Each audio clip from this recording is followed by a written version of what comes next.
Hi, I'm Pastor Kevin. Welcome to the After. Let's continue our thoughts from this past Sunday in our talk series, Jesus and Judas.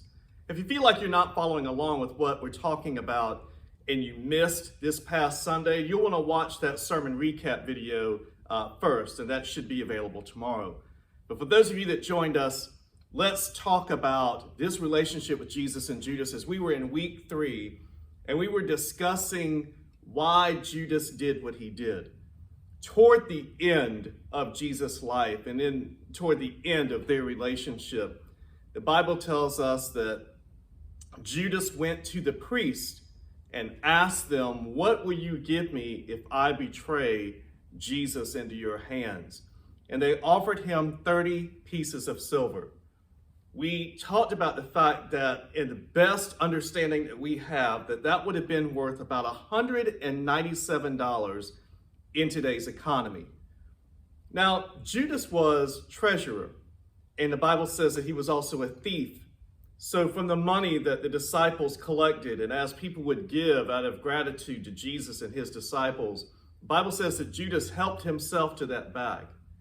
So it doesn't seem like $197 was enough to motivate Judas by itself, that there was some other motivation. And we discussed Sunday that motivation was Judas, like many other people, wanting Jesus to establish his kingdom and overthrow the Roman Empire, bringing in peace and prosperity for God's people.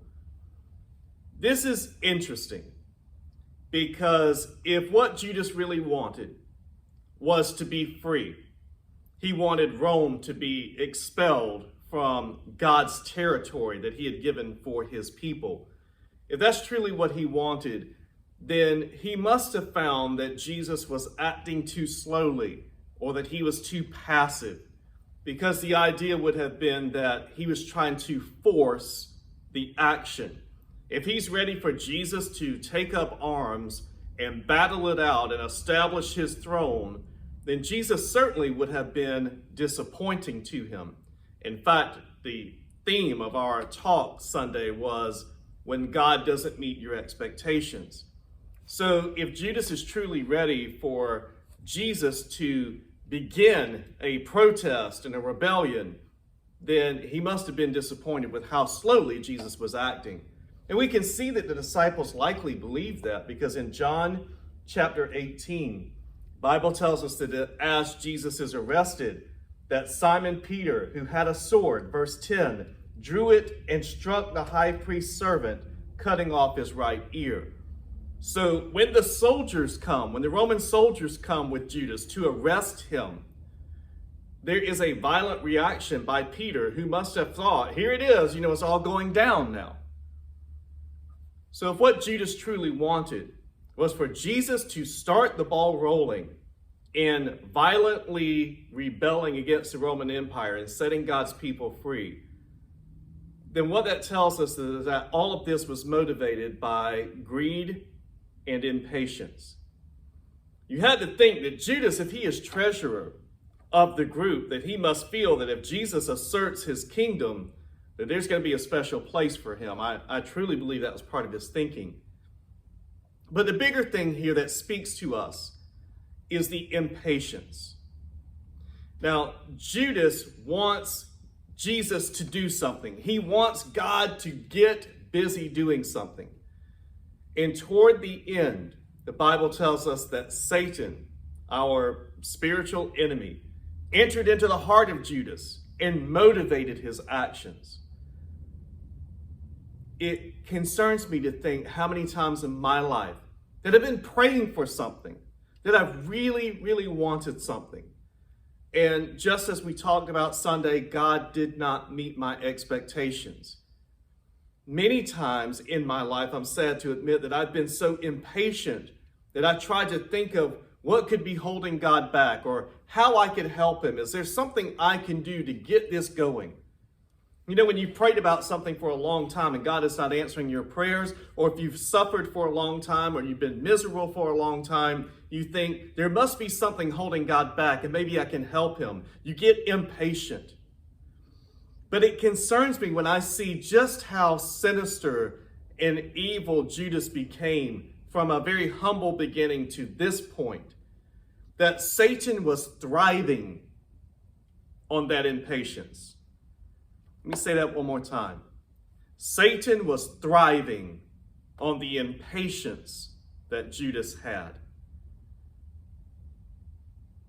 I think it says something beautiful about my relationship with God when I can simply trust him and be willing to wait on him. That he's always faithful and he's never let me down.